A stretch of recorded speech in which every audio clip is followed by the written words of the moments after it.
telephonically. Now he has met up with our camera person, and we're now able to get some visuals and get a lot more information from Sipho. Sipho, last time we spoke to you, they were still trying to negotiate with the truck drivers. We can see the traffic backed up 4 kilometers there, but there is a bit of movement. Talk to us about a new update.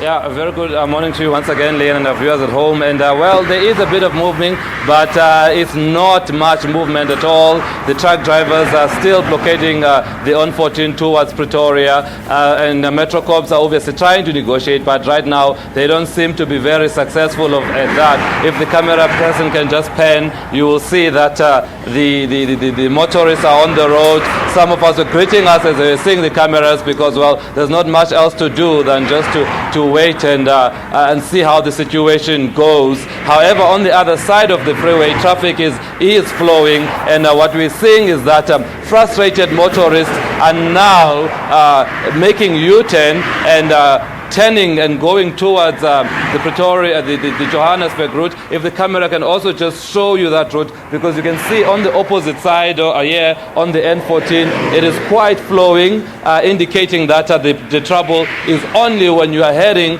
towards Pretoria, and then as a result now frustrated motorists are making dangerous U-turns, which the Metro Police had spoken against. What we understand also is that the protest by the truck drivers is going ahead, starting around 11 or so, and that they will be handing a memorandum of demands to the presidency at the Union Building. That is expected to start later on in the morning. Yeah.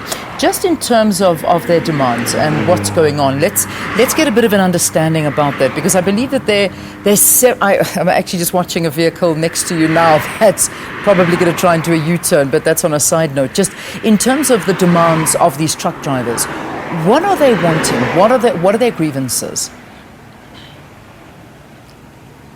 All right, so we just got this in the morning. Suddenly, the Metro Police were not prepared for this protest by the truck drivers in terms of blockading the road. But they were aware that there was a planned protest which was supposed to start at a certain location and then move towards the Union Buildings. Now, where the talks broke down between Metro officials in Tshwane and the truck driver organizations is that the truck drivers wanted to use the trucks to move from the Patco bus depot in Pretoria to the Union Buildings. And then the Metro then denied that request, saying that no, you cannot use trucks for the purpose of your protest, but you can use any other mode of transportations are not trucks, and that's what seems then to have caused the breakdown in relations. And then the truck drivers then decided to blindside the officials in terms of staging this protest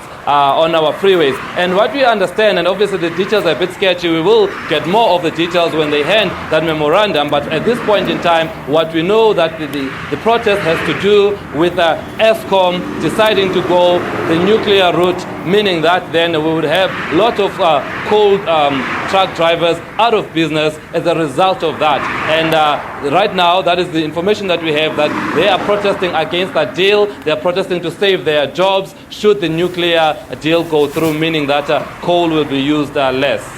I'm also reading something about the signing of the Independent Power Producer Agreement, resulting in more than 30,000 job losses as well as closure of mines in Mpumalanga. Do you know anything about this, this particular angle of this protest?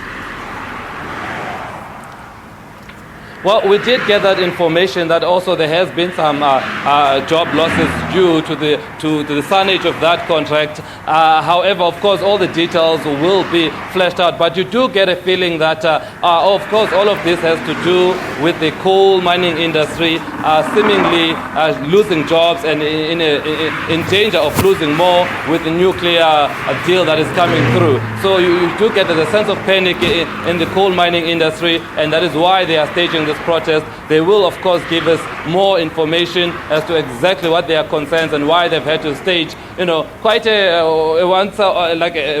a great protest. We haven't seen something like this in a long while, certainly not since I've been reporting, and it has been a source of frustration for motorists. And you've got to give credit to the truck drivers. They've achieved what they wanted to do in terms of creating awareness of their plight.